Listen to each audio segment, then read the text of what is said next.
All right, what's up? Welcome back to the channel. And today we've got very kind of two special people here that really appreciate helping out. It's uh, previewing the last few weeks. We've been doing, predictions to certain games, previewing West Ham games. And, this channel's all about football and West Ham. So let's, up it a bit today. We've got, a few little talking points today on a small little podcast. Hopefully we could, start something here. And, feel free to join in the comments, or if you do have the time to listen to this, be appreciated. And yeah, let's just get straight into things, and hopefully you enjoy. All right. So firstly, I just want to talk about like some of the games of the weekend. So I think we were, mainly, West Ham fans here. So I think the two big ones that concerned us was Leeds and Chelsea drawing, and Everton surprisingly losing home to Burnley. I thought, I wouldn't even thought one of them be coming. What do you both think of that? Like, and do you think that kind of affected the game in terms of pressure on Sunday against United, Renton? In my opinion, it will change a lot. The think fact it's that helped. Everton lost, because now there's a lot of pressure to like prove that we belong in the top four. Like we don't really belong there, but we're in the conversation for the top four places, and now we have to show them that we can really up our game and show them that we're better than Everton and not lose points like that easily. Yeah. What would you think, Tom? I think Everton losing, like, that's a surprise loss. I think that's key for us to getting top four, because obviously with that game in hand on Chelsea, I think if we want to push, then we're going to have to show Arsenal like a good game at the weekend. Yeah, I think that as well. And the fact that, like teams like Brighton and Fulham, we kind of dropped full points against them this season. But other than that, we haven't lost against teams, there's the smaller teams, maybe under the top 10 and stuff. And, you teams like Everton have lost, home to Fulham this season, home to Burnley now. And it just shows that, we're not just up there, we're kind of a consistent team up there. And we've more to prove than just, dropping points here and there this season. And, definitely we're going to have to, we're not going to win every game this season. So to see, teams help you out every now and then like that by dropping points, every week here and there, it's a big boost really for us. It kind of takes that pressure off a bit. I think, the Chelsea one was a big one because, they're on big form at the moment. And, we're going to have to keep that gap as kind of close as we can, even with the game in hand. And then we're playing them in a few weeks. I think that's a big one. And then I think the more realistic one was Everton, really, because they're one of the teams I'm worried about, maybe, because I think top four is a bit of a big, big wish this season that we all want to get. But the seventh place is realistic, or sixth. And Everton, I feel like, are really kind of threat us down by that zone. And, the more points they drop, really, the better, because, I think it could be between us and Everton really have similarities, because we're always those teams that are kind of up there but have expectations but don't really achieve them, spend a bit sometimes, and then we tend to fall apart, change some managers. So, it could be one of us missing out. So it was a big result, I thought, for us this before we even played that United game the weekend. Unfortunately, we didn't capitalise on that, but at least we stay fifth losing, which is a bonus. And then I suppose really doesn't, which would have probably affected us last season. Palace beating West Brom 1-0 was kind of a big blow for West Brom, really. And then, another one down there, Fulham losing to City. I think probably everyone expected that, really. But do you think, just aside away from West Ham quickly, do you think Fulham are still going to stay where they are anyone this season? I think Fulham could stay up, to be fair. I think Parker's a great manager. When you look at what he's done with, like, recently, I wouldn't say from the start, because that's not been great for Fulham, but recently he's been getting results. Yeah, for me, it's very close between like 18 and 16th, I think. I think Brighton and Newcastle are above the relegation zone. And like they're like three similar clubs, and they will like really have a fight. And I think it's too close to say Fulham will stay up, but they may have a chance with Scott Parker as manager, because he has proven himself and he has a steady manager for them. Yeah, I'd be the same. I think Fulham, out of them, we'll just put like Newcastle, Brighton, kind of Burnley in there. I think Burnley will be okay now. They've got the 33 mark points and they kind of seem to grind out results in the needs of. But out of Brighton, Newcastle, and Fulham, I think probably with their injuries at the moment, especially Newcastle look most vulnerable. They look probably the least fun to watch because when I look at Brighton, they look like they create a lot. They're unlucky at times and they've good players. They just don't really seem to put the ball in the back of the net. And then with Fulham, if you're a good manager, good players in there, they've kind of, I feel like they're sort of team that like Villa last year, nearly going down. But if they can stay up this season, after coming up, I think they could really be a mid-table team in the Premier League, or stay next season if they get a good summer and staying in the league. And then Newcastle just look like they're in a mess. And yeah, go ahead. I think the only issue Fulham have got is that if you look at a lot of their first team, I think 6 loan players that they filled out in the first team. And realistically, they're not going to get all 6 of those loan players next season. So I think if they do stay that's the new problem. I think they need to sort out, I think that's why I think that staying up is really important, because they need to sort out what's, they might have to offload a few players. I don't know, is Mitrovic going to be, he seems like a bit of a big person in kind of that team at the moment, and I don't know, does he deserve to be in there? He hasn't exactly played much football the last few weeks for them, and he's kind of an attitude about him I don't like. I know a few West Ham fans remember looking a few years ago at him, and I didn't really want him. I just don't think he's consistent enough, and he has a bad attitude. I think Matt just came in and got a few goals for them. And even if you look at other teams, Brighton can't score, Newcastle just don't really have enough in their team, and Fulham are a good team. I wouldn't mind them staying up, but I was looking at their fixture list and they have a few tough games in there. But how big could that final game of the season, Newcastle Fulham, be? Could be massive. But at least you don't have to worry about it this year anyway. If out of those three teams, who do you want to go down? Probably Newcastle, because initially Burnley, but I think they'll stay up. But because I hate watching them play, but I like watching Brighton. Only we can't beat them every year, can we? But and Fulham, I like the manager. Hopefully he could even manage us someday. And he'll learn a lot in the Premier League, I think, if he stays there longer. And Newcastle just are a mess at the moment. Just because they beat us like 2-1, wasn't it, at the start of the season? 2-0, yeah. And imagine if we'd even beaten them and maybe beaten Brighton or something. We could be nearly second place right now.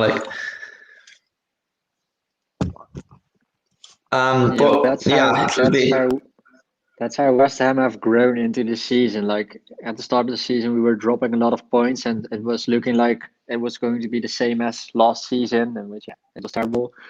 But like when the season went on, we started showing David Moyes was starting to put the players in the right spots, and everything just went on. And Greg Dawson coming into the lineup, he has been a massive improvement at center back, and that's just what's making the difference in this season, that with the players in the right places, we don't drop unnecessary points like we did at last season and at the start of this season. Yeah, and you think the fact that we lost that bad start to the season, losing home to Newcastle on the first day, and then we played better against Arsenal, we switched to that back 5, but we still lost that game as well. Do you think if we had taken 3 or 4 points out of those 2 games, that things could have been different anyway this season? Maybe with the Wolves game and Leicester winning them, maybe we wouldn't have won them. Maybe. I think the Leicester game that was key, because beating a top side like Leicester 3-0. Yeah, was that's a brilliant result. Especially after beating City the week before they did, that was a statement really early on. Yeah, exactly. Massive turning point after the bad start. That's a massive turning point to beat top sides like that. Yeah, we need to be beating those sort of top sides, because they're with the side he's got. With this, and especially I think the key, maybe throughout the whole season, really was the fact that we're keeping injury free. And I was saying a few weeks ago, someone that it's amazing, the fact that I know players are normally injured and all that, and you can't say much about that, but it's amazing when everything's going well and players want to fight for the badge.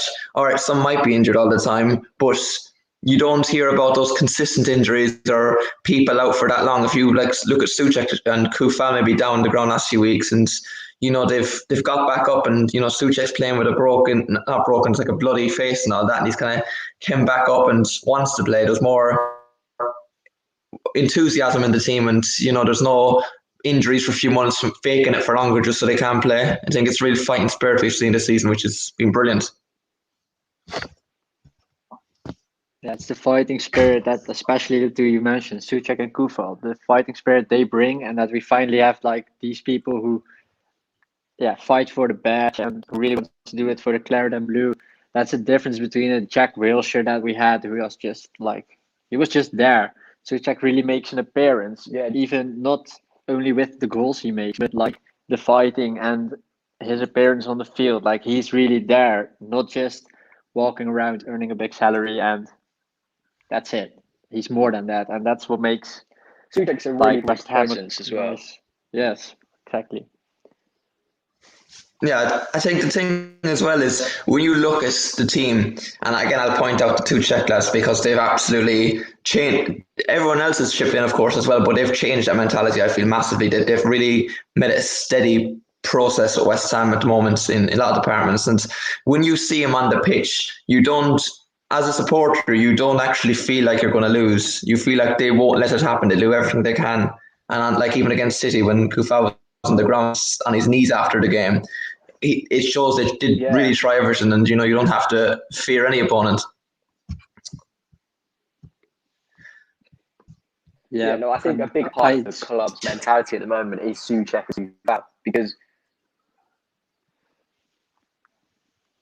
it's like a big part. He brings a standard, and like he drags people along with him, because I see Rice has always been a great player for us, but Rice wants to walk that extra few meters because Souček's also doing it. Like, he has to do it, because otherwise he will be a less good player than Souček, but he now also runs at extra meters because Souček does.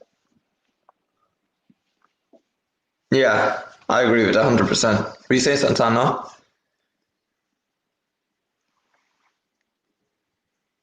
I'll leave you safe with that Wi-Fi, I reckon. And the thing is as well that Rice and Souček are learning stuff off each other in midfield. One's not old, but older, and then Rice is young, he's still learning. And the fact that at this age that they're both developing in a good team, winning games at their careers in a big club, I think it's it's a big stepping stone for both of the players, and it helps that massively, I think. The mentality, winning games is one thing, but having that team spirit is another thing that will, you won't feel it, but it will win a lot in general. But that's a big one, and long may it last, hopefully. But what I was saying anyways, the next thing was, this is kind of linked back to the last point, but what do you think has been the main thing that's changed last season towards this season, and what can we do to keep this progress, not just for this season, but next season again? I think the confidence when you look last season, we never looked like we wanted to win. Yeah, I agree. Whereas now they go out and they want to win the ball, they want to move the ball forward, they want to hit the target. Just effort, I think, is a big one. Were you saying something, Jasmine, there? Yeah, no, I was just completely agreeing. I also wanted to say the confidence, like what I said, the mentality, and the fact that we always want to give everything to win the game, and like you don't have the feeling that they haven't given it all this season. After every game, I have the feeling like we did our best, and most of the times it works out the season, and if it didn't work out, we gave it our best, and that's a huge difference between this season and last season. Well, that's the real thing as well, and I think the fact, like I was saying, the last 3 games we've played, we've had to defeat United and City and then the win against Leeds. And it's amazing how I can feel the most happiest out of all the games was the one we lost against City, which, speaks a lot really about how well we can even play against, one of the top teams and still feel, disappointed about it. Shows a long way of how it came. And, the fact that I've had to you'd go into games now like the Burnleys, Brighton, well, not even Brighton because we didn't beat them, but Burnleys and Palace and all them, and compared to other seasons, you'd be like, oh, this is one of those games where you wouldn't expect West Ham to win, because normally other seasons would be getting points against the top teams and dropping them against the lower teams. And this season, you're saying, all right, I would expect us to get the win against them. And then even against the top teams, you'd kind of expect us to at least give a go. And that was the frustrating thing the other night. Moyes going out, and he knows we can do it against them, and then he doesn't exactly help by putting us so defensive against a United team that's. And I say, I know they beat them, but they're still a mile off City, I think, and they could be definitely got us. So, Moyes just has to give trust to those players, I think, a bit more. Yeah, I agree with that. It was a stupid decision to go in like that passive against a Manchester United team, because they were there for the slaughtering. In my opinion, they were there for the slaughtering, because if we were really going at them, they wouldn't have had the time and space to create the chances they created. And they had an unlucky goal. We conceded an unlucky goal, but we called that upon ourselves with letting them create so much chances, having them come at us. We should have kept them away from us instead of having them come at us. And that's a massive letdown from Moyes last week. Yeah, do you think the same, Tom? I think as well at United, we've really missed Lingard now. Yeah, I agree. I think I said week before, I said that the fact is that it'd be a big chance for the other players, to start the season, because we didn't have Lingard to get us in this position. We didn't have Lingard when we battered United in the first half. The reverse fixture this season. We had Bowen, who was playing well. Of course, Fornals was out, so we can't say anything about that. But we just felt like a completely different team. We played United, and that's because we attacked them this season. And players were a bit off form now, and I feel like has Lingard, as good as he's been for us, and the progress he's made since he's come in, I wonder is that just slightly, especially some of our attacking players, kind of has it eased the pressure off them, and now it feels like not that they can't be bothered anymore, but do you feel like they've kind of just lost their full 100% momentum because they feel like Lingard is kind of pulling the strings right now? Yeah, that might be it, but I don't think it's necessarily us missing Lingard, because Fornals would have also done a job, but it might be a sensitive subject, but I just think Noble is making the cut right now, because you saw he's slow-paced and he can't keep up with everything anymore. I don't think it was us missing Lingard, because as you said, Lingard wasn't there the first time, and Lingard didn't only get us in this position, but I think Noble shouldn't have started that game. Yeah, I think it was just I agree. I think even I'd die for that man. Yeah, I agree. He's Noble has brought. Yeah, no, he's brought us into this place not solely because he hasn't obviously in terms of other clubs and their legends and all that, he hasn't exactly won trophies, but what he's kind of done on and off the pitch in the last few years, it's kind of been unnoticed, or we don't appreciate him, I suppose, as much, because he's been that leader on and off the pitch last few years. He's never moved, he's played for the badge, and there's not been many of them at our club the last few years, and there probably won't be, unless maybe Declan Rice or someone, for a long time, if ever again. So I don't think it's Noble's complete problem. I think it's the fact that the way we're set up. If there was a younger, maybe, or just a better, all disrespect to Noble or anything, midfielder the other evening there, it could have been a bit of more an impact. But I think the fact that we were set up, we saw what happened against Tottenham. We played a 4-2-3-1. Of course, Lingard was playing with Fornals, but we still took the game to them, and that's how you're going to score goals. If you're a top team up there, you can't rely on set pieces and all that if you want to get even Champions Europa League. Simple as that, really.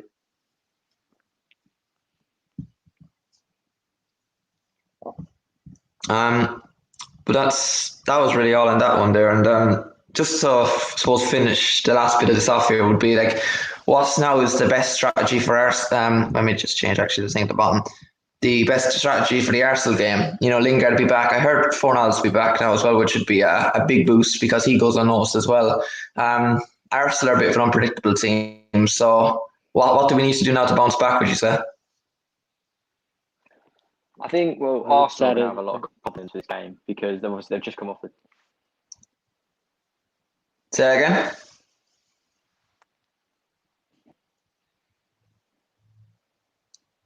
I think Arsenal have got a lot of confidence coming from that Tottenham win, so it's going to be a tighter game than I think people realise. Yeah, I would agree. I think the fact that we normally can give Arsenal a game on our day, but we've only beaten them twice. I can remember the last 2 years. One of them was that 1-0 win a few years ago with Declan Rice scoring his first goal for us, and then 2-0 win away from home in the first game a few years ago as well. So, we normally struggle against them, and that's why I thought if we got anything against United, again, it would ease the pressure on this game. And now we've kind of got a small bit of pressure on this one, just to kind of get over the line maybe against, I think the way I see it is, they're down in 9th or 10th for a reason. And, that's down to consistency. It's down to players not playing to their best this season. And we're up high because we're the opposite. We've had players play their best this season. We've had consistency. And, if we can't beat Arsenal, do we really deserve European football, I think? Yeah, that's true. I think I agree with. I think it's a game we can win. Yeah, we have. I think we have to prove that we belong in the conversation for top 7, top 8, because Arsenal are below us, so we have to. And I think it's a massive advantage for us that Arsenal also have a game on Thursday for the Europa League, so they might be a little bit tired. And as a fit West Ham side with players coming back, with Lingard coming back, we have to put up a full fight, and then we might get the win. I think it should be possible to get the win. Yeah, I think the most important thing anyway, you still, there's no still defending it, but at least with United, they're second in the league, so you could see smallly into why Moyes, would say, okay, look, at least it was a big team, up at the top, but Arsenal are 10th, as I said, there's no hiding away from the fact that we need a back four now for this. As Lingard now come back into the team, that'll be huge. And Ben Rama, I think, has to start. What I saw as well, they're even attacking, but I think Bo needs to just start kind of that right mid kind of area. I just don't think I see him as a striker. And other than that, I just think we've got to attack Arsenal. Saka's going to be a big watch. Odegaard, Smith Rowe, but they're all players that they're still youngsters. There should be a good experience in their defence with Dawson, and hopefully Diop will have a good game. And I don't fear defence anymore. I just hope that our attack's on form on the day. And the last few games have been a bit. We weren't exactly great. The last really good game I saw from us was the City game. But if we're set up right, there's no reason why we can't get the win. No, I agree. I think we have to get back to the 4 at the back.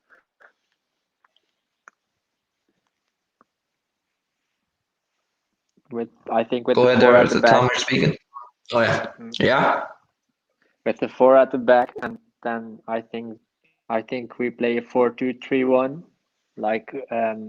Lingard at cam, Rice to check DMs, and I would put Ben Rama left and give Bowen a shot at right wing.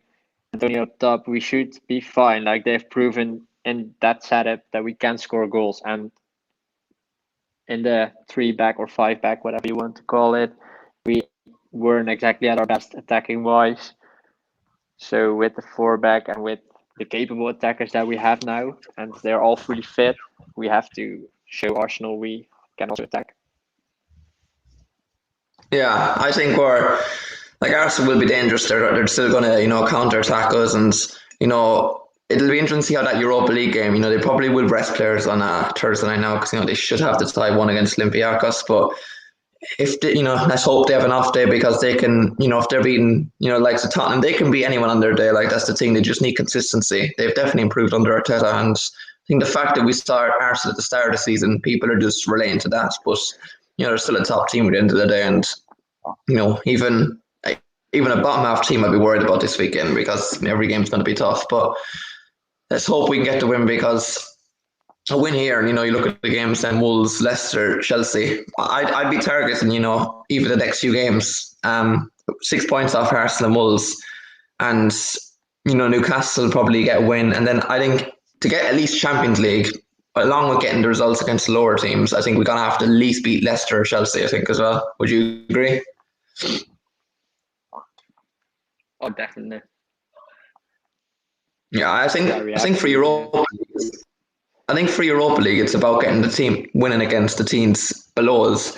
But if we want to get to Champions League, you got to earn your right. So, every game now is going to be. The only game I would say was a mini free hit the weekend was the United game, but now it's just all cup finals pretty much from here on in. So just have to stay injury free, and if we can get into Europe, regardless or not, but it would be a massive achievement. We're gonna have to start getting the signings in and re-go from there. But I think the one thing as well before we leave it here actually is the fact that you look at Chelsea this season making so much money on signings, bringing in loads of players, and then we're hardly bringing anyone and buying players for the cheap if we do. It just highlights the fact that if we do get signings this summer, we've got to be remembering as well that we can't be bringing in so many players because that could, change things like we saw Chelsea this season completely. Just stick what you've got and try and balance it out a bit and, address the areas that you need, maybe a player or two for squad depth and, don't be rushing to bringing everyone in, I think would be the main thing. No, David Moyes has shown that we don't really need signings. Kufal has been great this season, but as I said, him putting the players in the right places and having a good formation already improved us so much in comparison to last season. And it's as simple as that. You don't need to have the big signings like we had Haller and Felipe Anderson. They have done their bits, but they didn't improve us that massively for the money that we paid for them. So that shows that it isn't all about the signings and just about having the players at their right positions. Yeah, I think that's key. I look at Villa this season, for example, as well. And although they've fallen off last few weeks, and Grealish, maybe they are a bit more of a one-man team than we thought. They've added Watkins because they needed a goal scorer. They got Martinez because they needed a goalkeeper. They've got Sanson in January, which an extra midfielder that we were looking at and probably should have probably got. And Matty Cash, a right back. Okay, we needed that. We don't need it now, but it was still a position that they needed. Just a position everywhere, which is important, and it's been a really key factor to why they're up so high right now. So I think let's hope the international break. I suppose, Mike, if we can go. I hate going international breaks. Off the back of a defeat or even a draw because it doesn't feel as good. We've got to wait the extra week longer to kind of get back into it, and hopefully we can go into it right. Maybe Moyes will. Get his chance to reassess the last few weeks and go into the last quarter of the season. It'll be interesting to see how we go. But anything else left to say about anyone now? I think if we need to sign any position, we need to sign a striker. Yeah, I think besides backup in midfield, I think if we can get a striker, just imagine where we'd be with all those, even when Antonio's fit, we 100% need one. Yes, I agree. Striker is the most important. Maybe only if it's for squad depth. Actually, Antonio's aging as well. Yeah, True. And it's too many injuries he just gets. He needs. We can't be. We haven't got that position that City are in where we can play Foden or Gundogan or someone in a false nine. We need quality and someone who knows where the goal is. It's a big one really for us. That could. When was the last time we had a proven? Maybe the best I can think of is Saka, who was very good for us, but still not that top level that we're looking for. So if we can get that, who knows? But yeah, I'll take where we are this season anyway, and as I said, we'll see where we are in the next few weeks. It'll be a big one, but appreciate both of you coming on. If you've not left to say, and if we could arrange it again if you wanted sometime, but we'll see where we are, as I said, in the next few weeks, and hopefully we enjoy the Arsenal game the weekend. Yeah, no problem. Result. Yes. All right. Is that all? Yeah. Yes. All right. I'll end it there then. All right. Thanks for coming on anyway, and come on, you Irons. Come on, you Irons.